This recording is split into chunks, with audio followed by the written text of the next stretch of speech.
Bihar DElEd entrance exam 2025 के लिए आज की क्लास में देखेंगे सिलेक्टेड मोस्ट इम्पॉर्टेंट क्वेश्चन का सीरीज लेकर आए हैं। जो आपके पेपर में प्रश्न लगातार प्रीवियस ईयर में जो पूछे गए हैं, जिस तरह से हम लोग पिछले बार तैयारी किए थे बिहार डीएलएड के लिए, जो आपके हर एक शिफ्टों में सवाल प्रत्येक क्लास से जो आपके प्रश्न एग्ज़ाम में भर भर के पूछे गए थे, उसी तरह से एक नए जोश और जुनून के साथ हम लोग प्रैक्टिस सेट शुरू किए हैं। तो अगर आप लोग डेली क्लास में नहीं जुड़ते हैं तो रोज़ाना आज से जुड़ना शुरू कर दीजिए। और अगर आप लोगों को इस बार डीएलएड एंट्रेंस एग्ज़ाम को क्वालिफाई करना है बिल्कुल अच्छे नंबरों से, तो साथ ही कॉपी पेन लेकर आप लोग एक एक चीज़ों को लिख लीजिएगा। आपके पेपर में सवाल बिल्कुल 100% यहीं से देखने को मिलेंगे। तो बिना देरी किए हुए क्लास को शुरू करते हैं, बिना समय को विलंब किए हुए, क्योंकि आपका समय बहुत कीमती मूल्यवान समय है। जो साथी चैनल पे पहली बार जुड़े हैं बिहार डीएलएड एंट्रेंस एग्ज़ाम से पल पल की जानकारी प्राप्त करने के लिए, सभी साथी प्लीज़ चैनल को सब्सक्राइब कर लीजिए। बगल में एक बेल आइकन प्रेस करके ऑल पे ज़रूर आप लोग सेव कर लीजिएगा। तो चलिए क्लास शुरू होता है। सभी साथी लाइक कर दीजिए क्लास को।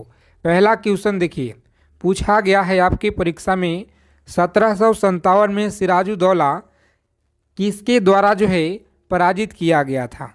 1757 में सिराजुद्दौला किसके द्वारा पराजित किया गया था? कैनिंग के द्वारा, हेस्टिंग्स के द्वारा, क्लाइव के द्वारा, कॉर्नवालिस के द्वारा। चलिए सभी साथी आंसर करेंगे। इसके लिए आपको मात्र 5 सेकेंड का वक्त दिया जाएगा जी। और क्लास की पीडीएफ सारे कुछ आप सभी को मिलेगा, आगे हम बताएंगे। याद रखिएगा ऑप्शन नंबर सी ऑप्शन को लॉक करेंगे और आगे बढ़ेंगे। क्लाइव आप लोग याद रखेंगे, क्लाइव। चलिए देखेंगे नेक्स्ट क्वेश्चन। यहाँ पे दूसरा नंबर प्रश्न है, इम्पोर्टेंट क्वेश्चन सारे के सारे हैं आपके लिए, जो आपके पेपर में डायरेक्ट यहाँ से मिलेंगे साथी। देखिए सवाल है कि निम्नलिखित में से यौगिकों में से किसमें आयनिक बंध नहीं है? बताएंगे। क्वेश्चन नंबर दूसरा आपकी स्क्रीन पे है, सभी साथी आंसर करेंगे। निम्नलिखित में से यौगिक में किसमें जो है आयनिक बंध नहीं है? कैल्शियम क्लोराइड में नहीं है, मीथेन में नहीं है, सोडियम क्लोराइड में नहीं है, इनमें से कोई नहीं। तो याद रखिएगा सही आंसर इस प्रश्न का ऑप्शन नंबर मीथेन रहेगा, राइट आंसर। आगे देखिए अगला क्वेश्चन है 3 नंबर प्रश्न आपकी स्क्रीन पे, किस सिख गुरु ने गुरु नानक की जीवनी लिखी थी? बताएंगे। किस सिख गुरु ने गुरु नानक की जीवनी लिखी थी? सभी साथी आंसर करेंगे फटाफट से इस प्रश्न का जी। सभी साथी बताएंगे यहाँ पे। और जितने साथी लोग क्लास में जुड़ गए हैं, सभी साथी क्लास को फटाफट से लाइक कर दीजिए, क्योंकि आपका एक लाइक मुझे आपके लिए बहुत ज़्यादा ऊर्जा प्रदान करता है साथी, मोटिवेशन आप सभी के लिए, ताकि इससे और ज़्यादा सेलेक्टेड चीज़ हम आपके लिए कराएं। किस सिख गुरु ने गुरु नानक की जीवनी लिखी थी? तो याद रखेंगे सही आंसर है ऑप्शन नंबर सी, गुरु गोविंद सिंह। आप लोग याद रखिएगा, राइट आंसर है। आगे देखेंगे अगला प्रश्न पूछा गया है, इलेक्ट्रॉन ग्रहण करने की प्रवृत्ति क्या कहलाती है? इलेक्ट्रॉन ग्रहण करने की जो प्रवृत्ति है क्या कहलाती है? बताएंगे आप सभी, राइट आंसर याद रखेंगे, बी ऑप्शन को लॉक करेंगे।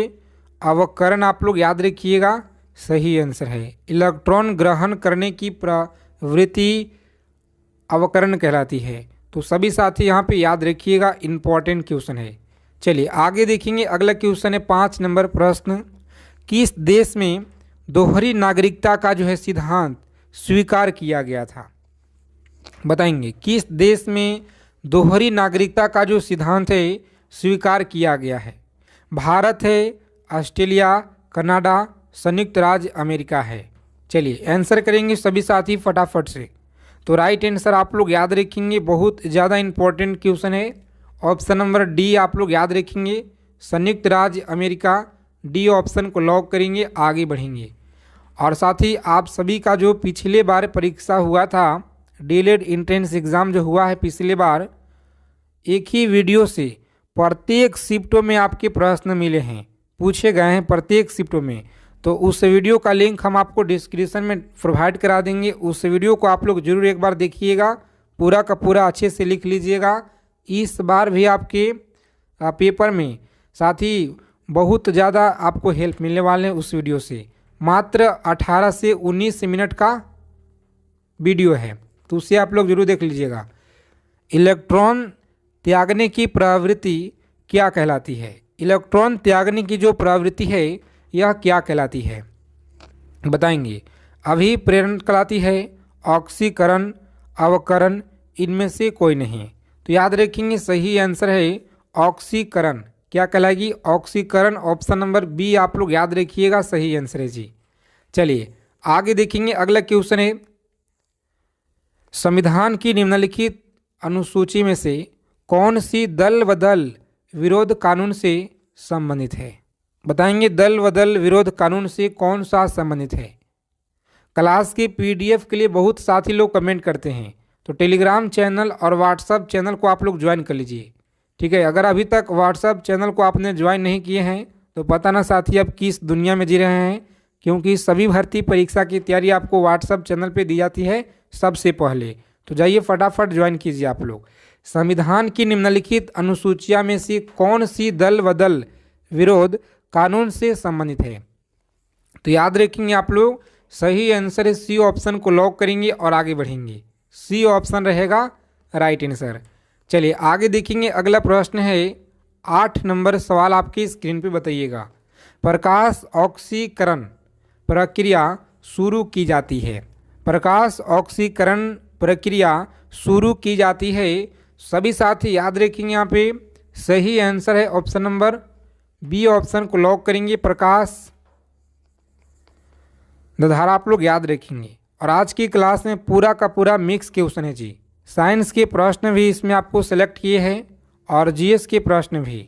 भारतीय संविधान के किस आर्टिकल में राज्य सरकार को ग्राम पंचायत के संगठन का निर्देश देता है? बेस्ट बुक के बारे में अगर बात की जाए तो चक्षु प्रकाशन का बुक आता है, जिससे आप लोग लेकर के अपना तैयारी को और भी मजबूत बना सकते हैं। इसमें आपको बता दें कि 3000 से भी ज़्यादा इम्पोर्टेंट बहुविकल्पीय प्रश्न दिए गए हैं और सामान्य हिंदी, गणित, विज्ञान, सामाजिक अध्ययन प्रश्नों का अच्छे से इसमें इंक्लूड किया गया है। इसमें आपको प्रीवियस ईयर का भी इंक्लूड किया गया है। तो सबसे बेस्ट बुक आपके लिए है चक्षु प्रकाशन का। अभी परचेस करने के लिए डिस्क्रिप्शन में लिंक दिया गया, जाइए फटाफट से लिंक से आप लोग परचेस कर सकते हैं, फ्लिपकार्ट या अमेजोन से। बहुत ही बेस्ट बुक आपके लिए है। अगला प्रश्न पूछा गया है कि राष्ट्रीय एकता परिषद की जो स्थापना है यह कब की गई थी?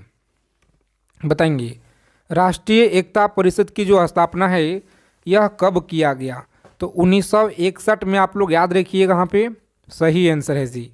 आगे देखेंगे, अगला प्रश्न पूछा गया है, सभी को बताना है राइट आंसर क्या होगा यहाँ पे। चलिए बताइए आप लोग। प्रत्येक सवाल का आंसर आपको बताने के लिए मात्र 5 सेकेंड का वक्त दिया जाएगा और इसके बाद हम आपको आंसर बता देंगे। निम्नलिखित में से किस राष्ट्रपति का कार्यकाल सबसे कम था? बताएंगे सबसे कम था, सही आंसर क्या रहेगा? तो बी ऑप्शन को आप लोग लॉक करेंगे, जाकिर हुसैन आप लोग याद रखिएगा। चलिए सभी साथी फटाफट यहाँ पे बताइए आप लोग। 12 नंबर क्वेश्चन है कि राजतरंगिणी में किस इतिहास का वर्णन किया गया है? राजतरंगिणी में किस इतिहास का वर्णन किया गया है? तो ए ऑप्शन को लॉक करेंगे आप लोग और आगे बढ़ेंगे जी। कौन सा है? कश्मीर आप लोग याद रखिएगा, सही आंसर है। सभी साथी फटाफट आंसर करेंगे यहाँ पे। बताइए आप लोग कि द्वितीय बौद्ध संगीति कहाँ आयोजन किया गया था? द्वितीय बौद्ध संगीति का जो आयोजन है यह कहाँ किया गया था? तो सी ऑप्शन को लॉक करेंगे और आगे बढ़ेंगे जी। वैशाली आप लोग याद रखिएगा। चलिए सभी साथी फटाफट आंसर कीजिए यहाँ पे कि निम्नलिखित में से किसे एक रात के नाम से जाना जाता है? चलिए बताइए आप लोग। एक रात के नाम से जाना जाता है, ए ऑप्शन को लॉक करेंगे, महापद्मनंद आप लोग याद रखिएगा। सभी साथी फटाफट आंसर कीजिए यहाँ पे।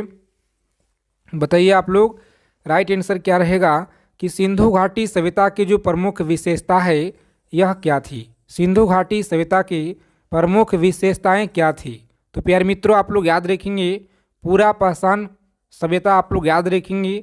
जो भी लोग बता रहे हैं यहाँ पे डी ऑप्शन यह गलत है जी। कौन सा होगा, तो शहरी सभ्यता आप लोग याद रखिएगा, बिल्कुल सही आंसर है। आगे देखेंगे अगला सवाल है, सभी साथी क्लास को लाइक कर दीजिए फटाफट से आगे चलने से पहले। निम्नलिखित में से कौन सा फसल भूमध्य रेखीय फसल है, बताएंगे निम्नलिखित में से कौन सा भूमध्य रेखीय फसल है। तो आप सभी लोग याद रखेंगे, यहाँ पे सही आंसर हमारा बी है। कौन सा, बी ऑप्शन को लॉक करेंगे और आगे बढ़ेंगे। चलिए देखेंगे यहाँ पे अगला सवाल पूछा गया है, सभी साथी अच्छे से आंसर कीजिए। यहाँ पे बताइए निम्नलिखित में से कौन सा एल्युमिनियम अयस्क सर्वाधिक महत्वपूर्ण है, बताएंगे कौन सा एल्युमिनियम अयस्क सर्वाधिक महत्वपूर्ण है। तो बॉक्साइड आप लोग याद रखेंगे, ऑप्शन नंबर बी ऑप्शन को आप लोग लॉक करेंगे यहाँ पे और आगे बढ़ेंगे। चलिए सभी साथी आंसर करेंगे। यहाँ पे 18 नंबर सवाल है आपकी स्क्रीन पे और अच्छे से आप लोग याद रखिएगा, सरहिंद नहर किस नदी पर स्थित है जी, बताइए आप लोग, सरहिंद जो नहर है यह किस नदी पर स्थित है। तो सतलज आप लोग याद रखिएगा, ए ऑप्शन को लॉक करेंगे और आगे बढ़ेंगे। उपापाच्य क्या है, चलिए बताइए सभी साथी, उपापाच्य क्या है। तो जो भी साथी यहाँ पे बता रहे हैं ऑप्शन नंबर सी ऑप्शन को लॉक करेंगे आप लोग और आगे बढ़ेंगे जी। चलिए सभी को बताना है, यहाँ पे अगला सवाल पूछा गया है कि भारत में बॉक्साइट का सर्वाधिक उत्पादन किस राज्य के द्वारा किया जाता है, बताएंगे भारत में जो बॉक्साइट है सर्वाधिक उत्पादन किस राज्य के द्वारा किया जाता है। तो प्यारे मित्रों आप लोग याद रखिएगा, यह सवाल आपके बिहार डीएलएड इंट्रेंस एग्ज़ाम में पिछले बार भी यह पूछा गया है जी। लॉक करेंगे ए ऑप्शन को, उड़ीसा और आगे बढ़ेंगे। सभी साथी चैनल को सब्सक्राइब करके बगल में बेल आइकन प्रेस करके ऑल पे ज़रूर आप लोग सेव कर लेंगे और क्लास को आप लोग अंत तक देखिए। अगर आपको इस बार एक सीट पक्का करना है तो देखिए, भारतीय वन जीवन में फ्लाइंग फॉक्स क्या है। तो साथियों आप लोग याद रखिएगा, यहाँ पे ए ऑप्शन को लॉक करेंगे, चमगादड़ याद रखिएगा। चलिए देखेंगे यहाँ पे अगला सवाल है, सभी को आंसर करना है फटाफट से। बताइए आप लोग, फोबोस और डायमोस निम्नलिखित में से ग्रहों में से किसके प्राकृतिक उपग्रह है। तो मंगल का उपग्रह आप लोग याद रखिएगा, सही आंसर है जी।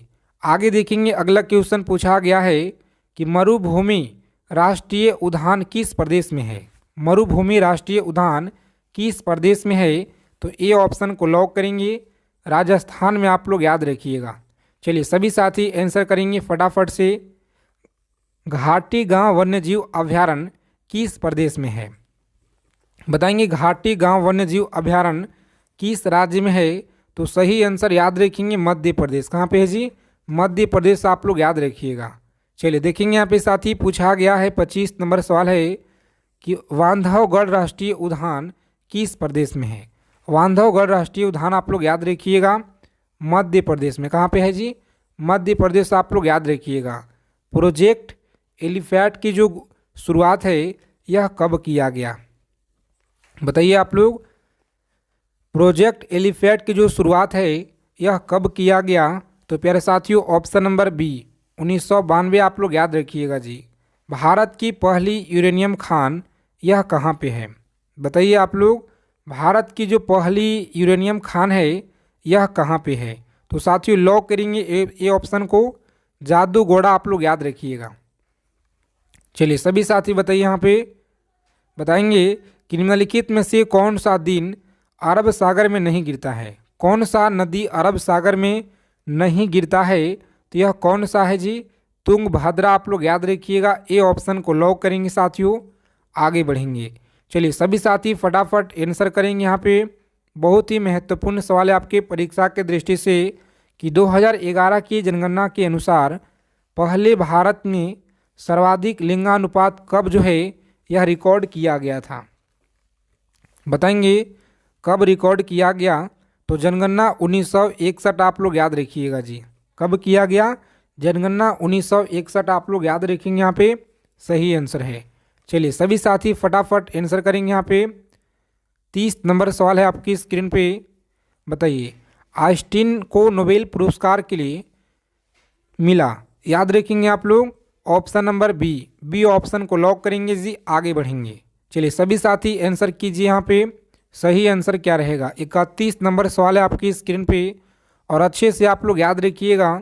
यदि किसी गतिमान वस्तु का जो वेग है 1.5 गुना बढ़ा दिया जाता है तो उसका गतिज ऊर्जा क्या होगा।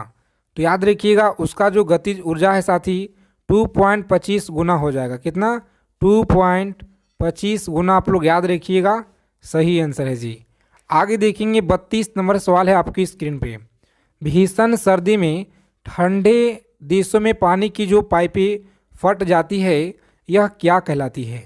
तो प्यारे साथियों आप लोग याद रखेंगे, ए ऑप्शन को लॉक करेंगे आप लोग और आगे बढ़ेंगे जी। चलिए सभी को आंसर करना है यहाँ पे। किसी द्रव के पृष्ठ तनाव का जो कारण है यह क्या कहलाता है। तो अणुओं के मध्य संसर्जक बल कहलाता है। बी ऑप्शन को लॉक करेंगे आप लोग और आगे बढ़ेंगे। चलिए सभी साथी यहाँ पे बताएंगे। 34 नंबर सवाल है आपकी स्क्रीन पे। कि निम्नलिखित में से कौन सा रंग जो है सम्मिश्रण दिन और रात के समय सर्वाधिक सुविधाजनक होता है। सुविधाजनक होता है, बताएंगे आप लोग। सही आंसर क्या रहेगा। तो हमारा डी ऑप्शन सही आंसर है। कौन सा? डी ऑप्शन को लॉक करेंगे और आगे बढ़ेंगे। चलिए देखिए यहाँ पे पूछा गया है कि सूर्य की जो ऊष्मा है पृथ्वी पर कैसे पहुँचती है। सूर्य की ऊष्मा पृथ्वी पर कैसे पहुँचती है, सभी लोग याद रखेंगे विकिरण के द्वारा। आप लोग याद रखिएगा, विकिरण के द्वारा आप लोग याद रखेंगे। 36 नंबर सवाल देखेंगे, आप लोग याद रखिएगा अच्छे से। ध्वनि ऊर्जा को विद्युत ऊर्जा में परिवर्तित करने वाले यंत्र का क्या नाम है जी।